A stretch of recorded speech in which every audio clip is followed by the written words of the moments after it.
Maarten Paes beri pernyataan mengejutkan setibanya di Arab Saudi. Jadi harapan kami ini pertandingan penentuan yang telah lama kita perjuangkan.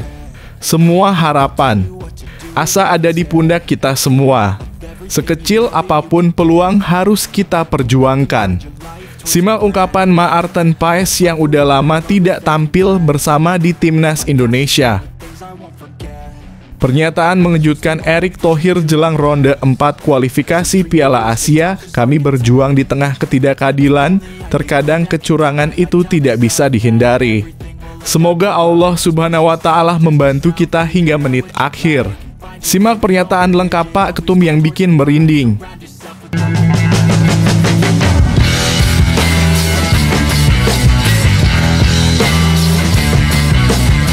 Sebelum kita lanjut ke berita terlengkapnya, alangkah mulianya bagi kalian untuk tekan tombol like, dan yang belum subscribe, tolong subscribe channel ini.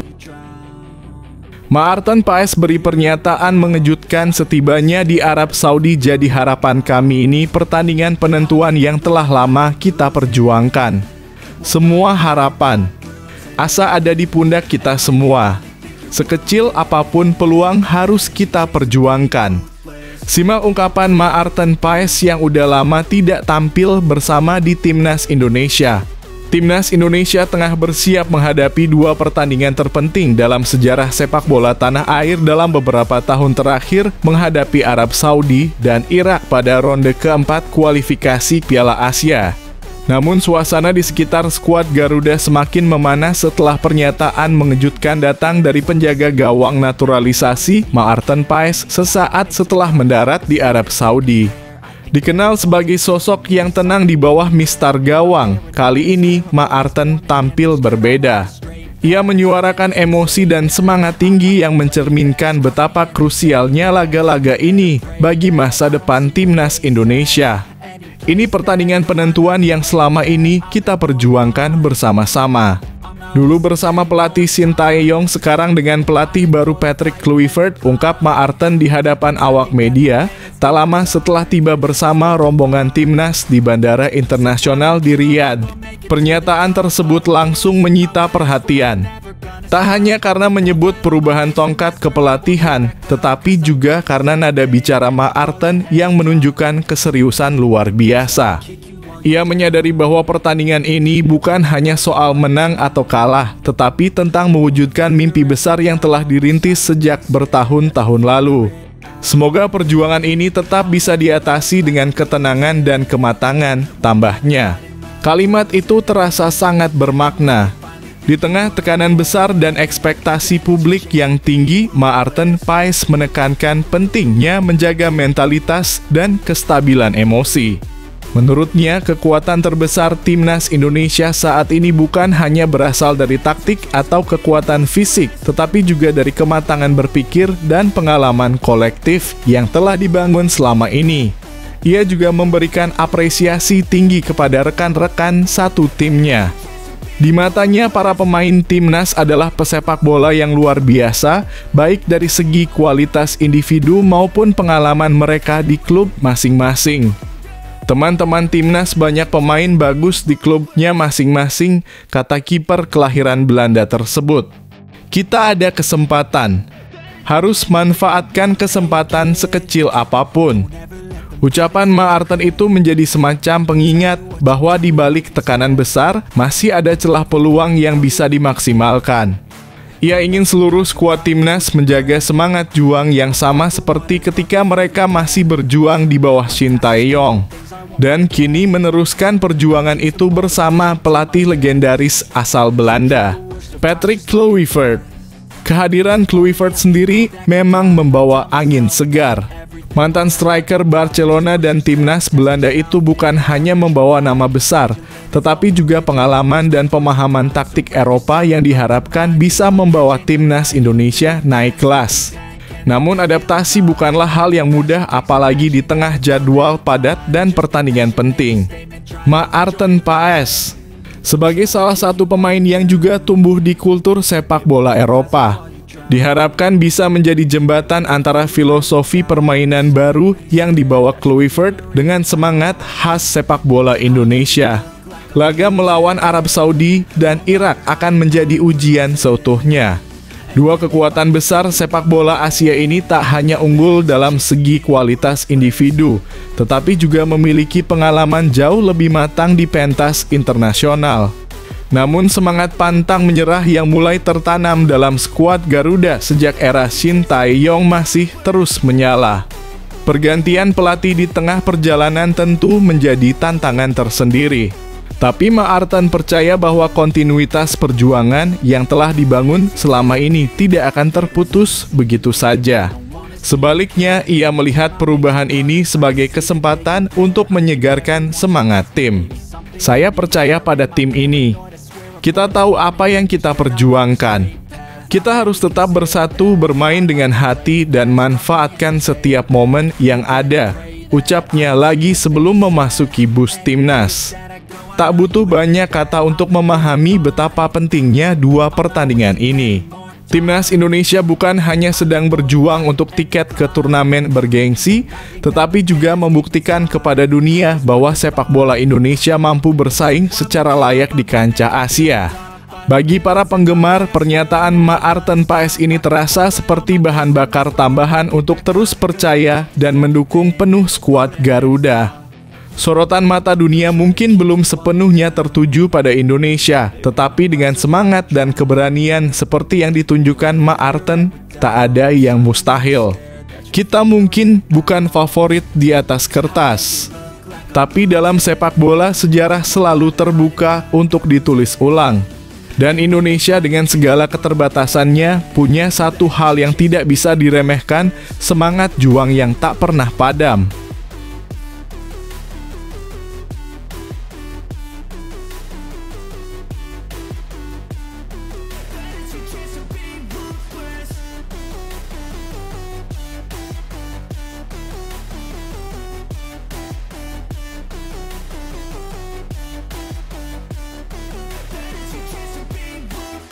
Pernyataan mengejutkan Erick Thohir jelang ronde 4 kualifikasi Piala Asia. Kami berjuang di tengah ketidakadilan, terkadang kecurangan itu tidak bisa dihindari.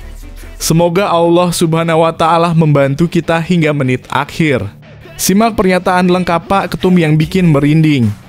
Menjelang pertandingan penting ronde 4 kualifikasi Piala Asia melawan Arab Saudi dan Irak, Ketua Umum PSSI Erick Thohir membuat pernyataan yang mengejutkan publik sepak bola Indonesia. Dalam konferensi pers yang digelar beberapa hari sebelum pertandingan, Erick menegaskan tekad timnas Indonesia untuk meraih kemenangan meskipun harus menghadapi ketidakadilan yang selama ini membayangi kompetisi internasional. Kami hanya bisa berusaha untuk menang meskipun diliputi dengan ketidakadilan, ujar Erick dengan nada tegas dan penuh harap. Pernyataan tersebut langsung menjadi perhatian luas, terutama bagi para penggemar sepak bola yang sangat berharap timnas bisa tampil maksimal dan mengukir prestasi gemilang di ajang internasional. Erick Thohir mengakui situasi yang dihadapi saat ini memang sangat menantang. Ketidakadilan yang dimaksud bukan hanya berkaitan dengan keputusan wasit yang kontroversial, tetapi juga berbagai hambatan lain yang terkadang membuat perjuangan timnas terasa semakin berat. Namun, ia menegaskan bahwa semangat juang timnas Indonesia tidak akan surut. Semoga Allah SWT membantu timnas Indonesia. Kita bisa menang jika memang main bagus. Harus menang tanpa ada kecurangan-kecurangan lagi, tambah Erick dengan penuh keyakinan. Pernyataan ini menunjukkan betapa besar tekanan yang dirasakan para pemain dan pelatih. Namun juga menampilkan optimisme bahwa kemenangan bukanlah hal yang mustahil jika didukung oleh kerja keras dan doa dari seluruh elemen bangsa. Pertandingan melawan Arab Saudi dan Irak merupakan ujian berat bagi skuad Garuda.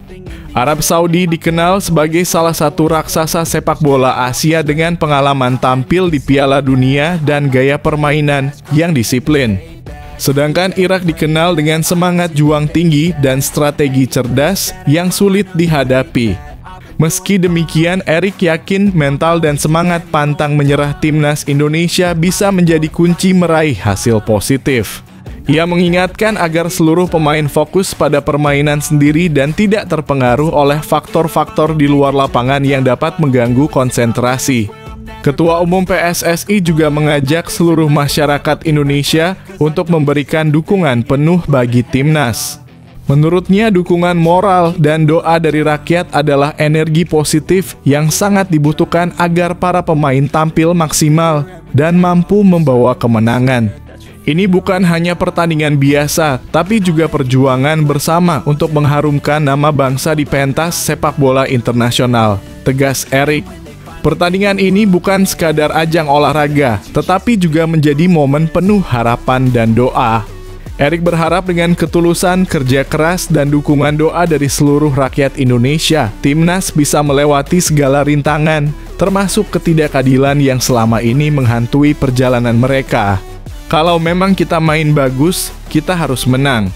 Kemenangan itu harus diraih secara jujur dan tanpa kecurangan, pungkasnya. Pernyataan Erick Thohir ini menjadi semangat baru sekaligus pengingat bagi seluruh elemen sepak bola Indonesia.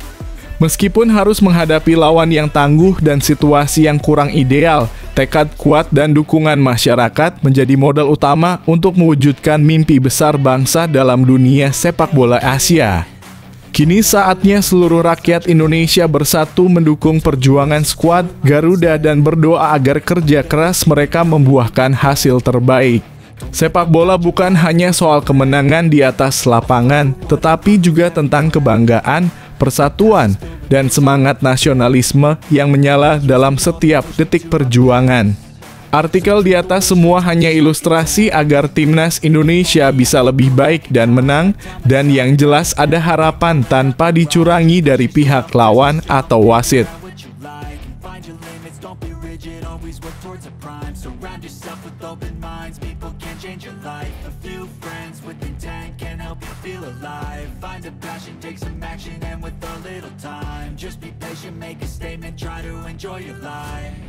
They'll try to kick you while you're down. They wanna rise up while you drown. They wanna fill your head with doubt. They're silently scared that you'll figure it out.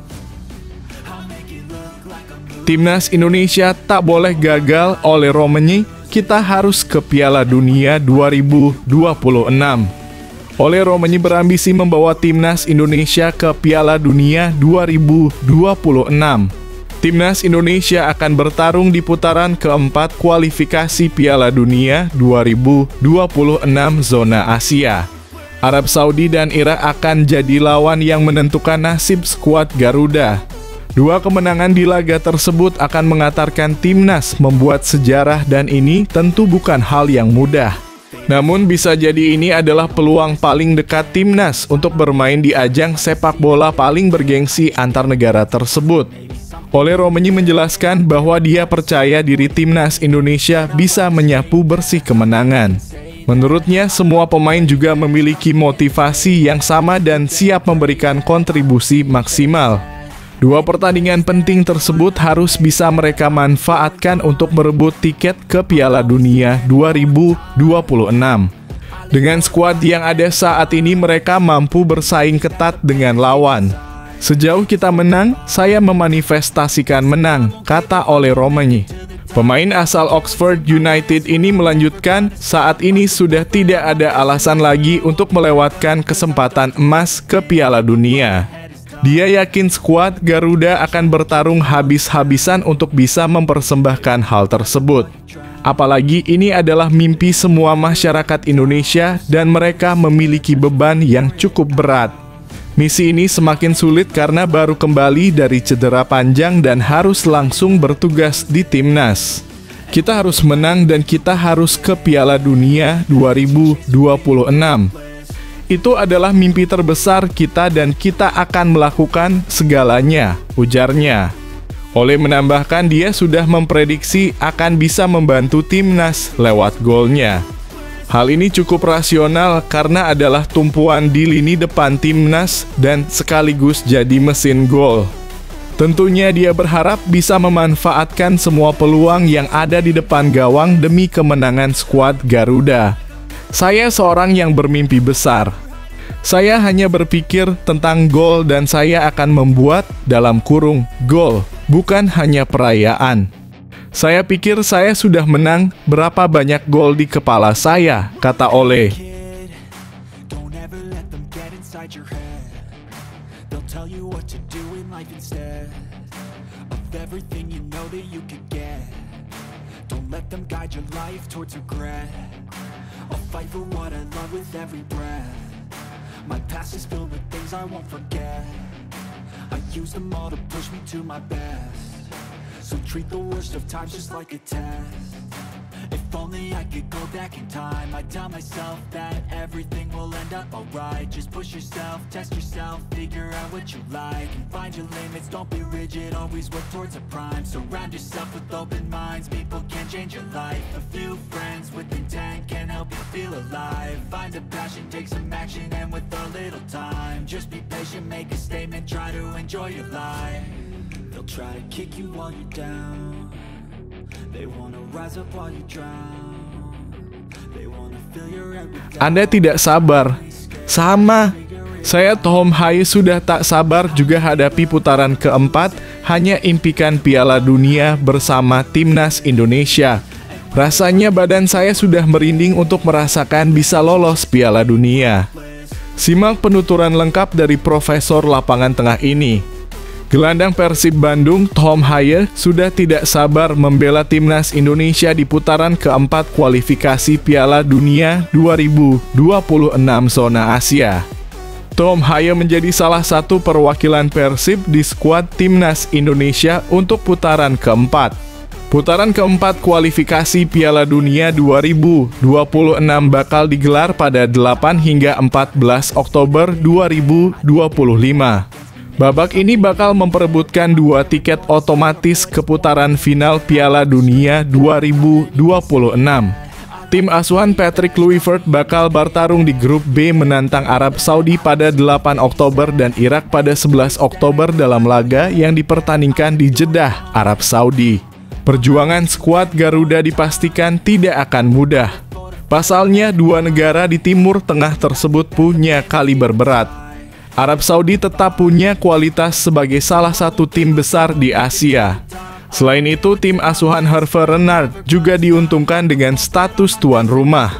Hal yang sama juga berlaku pada Irak. Tim berjulukan Singa Mesopotamia tersebut sering menjadi batu sandungan bagi Timnas Indonesia. Tim Merah Putih kalah 3 kali beruntun saat berjumpa Irak dalam setahun terakhir di ajang resmi. Untuk mencapai putaran final Piala Dunia 2026, Timnas Indonesia harus menjadi juara grup B.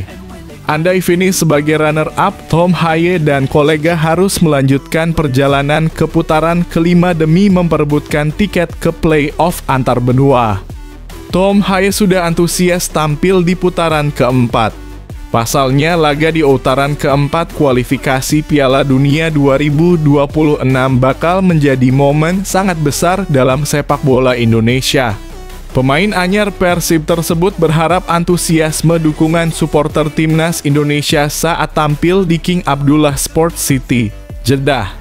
Ini adalah pekan yang sangat besar bagi sepak bola Indonesia secara keseluruhan, ujar Tom Haye dikutip dari YouTube The Haye Way. Kalau Anda sudah melihat dukungan supporter sebelumnya, dalam kurung, dalam laga tandang melawan Arab Saudi. Sebenarnya itu hampir seperti 1 tambah 1 sama dengan 2. Anda sudah tahu kami akan mendapatkan dukungan itu. Bahkan pertama kali kami bermain di Arab Saudi, sudah ada banyak sekali dukungan dari orang Indonesia, ujarnya menambahkan. Tom Haye menantikan impian besar sejak bergabung pertama kali bersama Timnas Indonesia. Sejak debut menghadapi Vietnam pada 26 Maret 2024, Tom Haye hanya memimpikan lolos ke Piala Dunia 2026 bersama Indonesia. Untuk mencapai tujuan besar, Tom Haye merasa sangat emosional bergabung dengan skuad Garuda. Saya pikir sejak saya bergabung, ujar ex pemain SC Heerenveen itu. Dengan tim yang sudah bekerja sama sejak pertandingan pertama saya di Vietnam dan bahkan sebelum itu selalu ada satu tujuan, yaitu semua orang bermimpi untuk lolos ke Piala Dunia. Jadi saya hanya melihat ini sebagai satu langkah lebih dekat ke tujuan tersebut, ucapnya.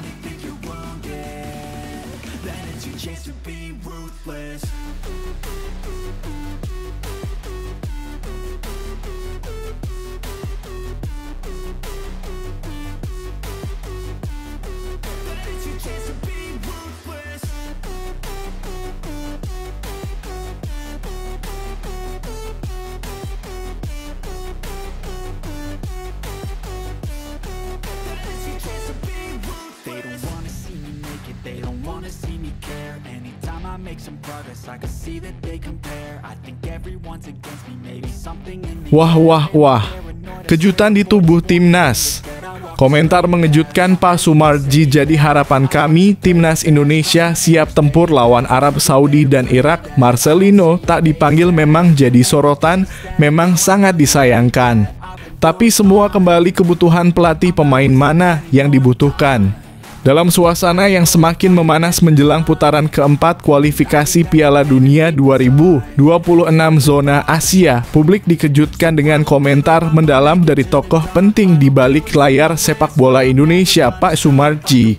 Dalam pernyataannya yang mendadak namun penuh makna, beliau memberikan gambaran singkat namun penting mengenai kondisi terkini timnas Indonesia senior serta berbagai isu krusial yang menyertai persiapannya. Salah satu sorotan utama dalam komentar tersebut adalah kesiapan tim jelang menghadapi dua lawan tangguh di grup D, Arab Saudi dan Irak. Dua negara ini dikenal memiliki sejarah panjang serta kekuatan sepak bola yang tidak bisa dianggap remeh. Oleh karena itu, segala aspek persiapan timnas Indonesia menjadi perhatian besar, baik oleh publik maupun para pengamat. Pelatih Patrick Kluivert sudah menyiapkan skema yang akan digunakan menghadapi Arab Saudi dan Irak. Ya, semoga berhasil dan sukses, ujar Pak Sumarji dengan nada penuh optimisme. Komentar ini tentu menimbulkan rasa penasaran publik. Apa skema yang dimaksud? Apakah Kluivert akan menerapkan pendekatan menyerang yang agresif atau justru pendekatan pragmatis untuk meredam tekanan lawan? Menariknya, Sumarji juga menyiratkan bahwa banyak wajah baru dalam skuad Garuda kali ini. Dengan demikian, tantangan terbesar bukan hanya menyusun strategi, tetapi juga membangun chemistry di antara para pemain. Semoga anak-anak timnas bisa memahami dan ada chemistry yang terbentuk karena banyak susunan pemain baru, lanjutnya. Hal ini menjadi penting mengingat membangun koneksi antar pemain dalam waktu singkat bukan perkara mudah. Adaptasi taktis dan komunikasi di lapangan sangat menentukan jalannya pertandingan, apalagi lawan yang dihadapi adalah tim-tim yang sudah mapan dengan gaya bermainnya masing-masing. Namun yang paling menarik dari pernyataan Pak Sumarji adalah komentarnya mengenai tidak dipanggilnya salah satu pemain muda andalan Indonesia, Marcelino Ferdinand. Pemain yang dikenal memiliki visi bermain yang baik dan kemampuan teknis tinggi itu secara mengejutkan tidak masuk dalam daftar panggilan pelatih Patrick Kluivert untuk putaran ini. Tentang Marcelino Ferdinand, itu keputusan tim pelatih. Saya harap Marcelino tetap bertekad kuat untuk timnas Indonesia, kata Sumarji. Meski ia berusaha tetap diplomatis, nada penyesalan tidak bisa disembunyikan. Sebenarnya saya juga menyayangkan Marcelino tak dipanggil, tapi semua pelatih yang tahu skema yang dibutuhkan dan pemain yang bagaimana. Pernyataan ini tentu membuka ruang diskusi lebih luas. Apakah keputusan ini murni karena pertimbangan taktis? Ataukah ada faktor non-teknis yang turut memengaruhi? Publik dan para pengamat sepak bola tanah air pun mulai berspekulasi. Di sisi lain, komentar ini juga menunjukkan adanya komunikasi yang sehat dan transparan antara manajemen dan pelatih. Pak Sumarji tidak membantah keputusan pelatih, tetapi tetap memberikan dorongan moral bagi pemain yang tidak terpilih. Sikap ini bisa menjadi contoh positif bahwa dinamika dalam timnas tidak melulu soal seleksi, tetapi juga pembinaan mental dan motivasi jangka panjang. Melihat dari perkembangan ini, jelas bahwa persiapan timnas Indonesia tidak main-main. Dengan pelatih sekaliber Patrick Kluivert di kursi komando, ekspektasi masyarakat tentu tinggi. Nama besar Kluivert membawa harapan akan pendekatan sepak bola modern yang bisa membawa Indonesia berbicara banyak di level Asia, bahkan dunia. Namun harapan besar itu juga datang bersama tekanan besar.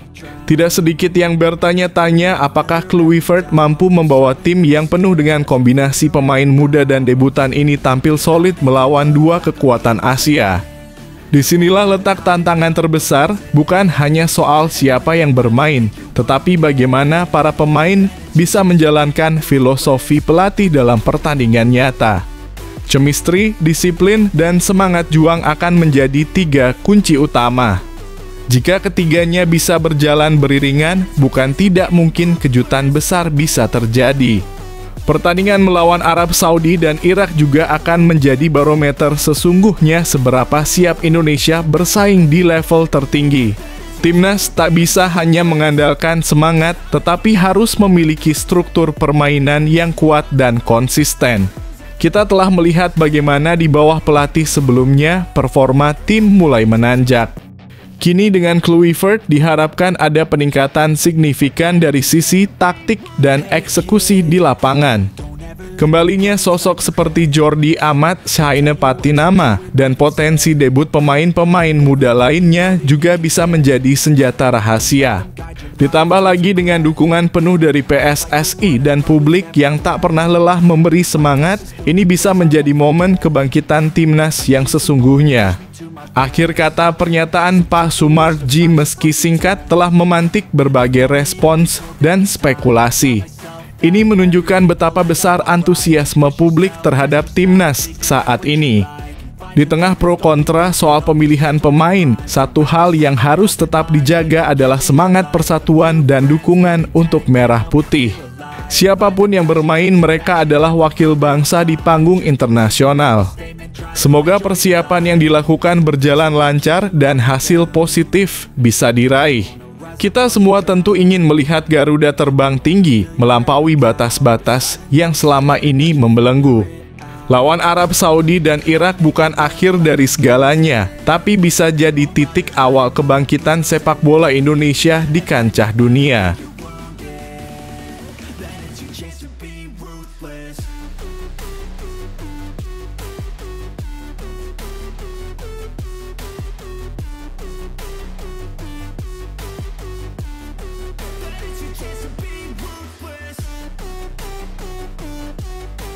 Meski berakhir seri skor 2-2 dengan AS Monaco, top skor Liga Champions, Erling Haaland lewati Thierry Henry sampai Mohamed Salah.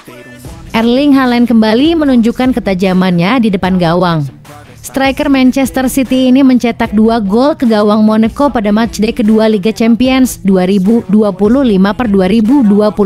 Kamis (2 Oktober 2025) dini hari waktu Indonesia Barat.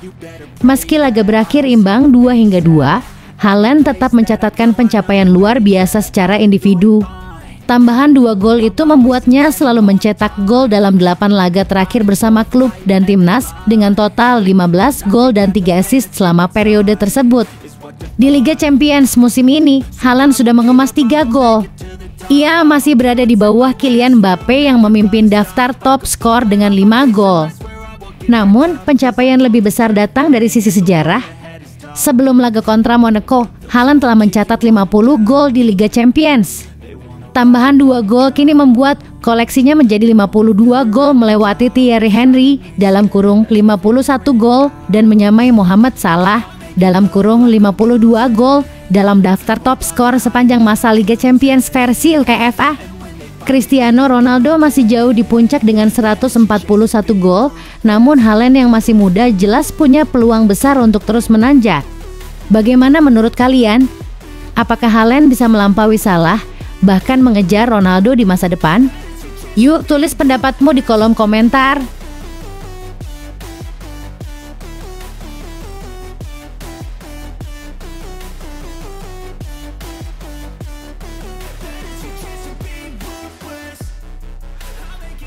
Drama penalti bikin Manchester City gagal menang kontra AS Monaco. Berikut komentar Erling Haaland. Dan marahnya Guardiola setelah dikacangi wasit di menit-menit akhir.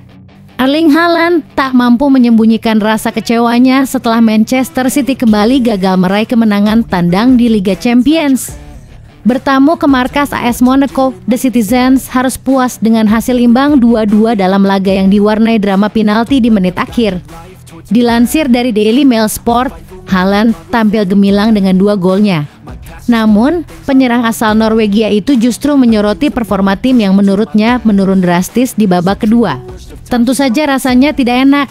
Kami tidak menang dan kami membuat kesalahan yang tak perlu. Kami tidak cukup baik. Kami tidak pantas menang, ujar Haaland. Ia menilai Man City kehilangan intensitas setelah jeda, memberi ruang kepada Monaco untuk mengambil alih permainan. Energi. Kami butuh lebih banyak energi. Di babak pertama kami menekan dan dominan, tapi setelah itu mereka memanfaatkan peluang dan itu tidak cukup baik, tegasnya. Haaland sempat membawa City unggul 2 kali, namun keunggulan itu sirna usai penalti kontroversial di menit ke-90. Wasit Jesus Gil Manzano menunjuk titik putih setelah tinjauan VAR menyatakan sepakan tinggi Nico Gonzalez mengenai wajah Rich Dier. Insiden itu memicu ketegangan. Pep Guardiola bahkan terlihat emosi dan beradu argumen dengan ofisial keempat. Bagaimana menurut kalian? Apakah City memang layak kecewa atau penalti itu sudah tepat? Tulis pendapatmu di kolom komentar.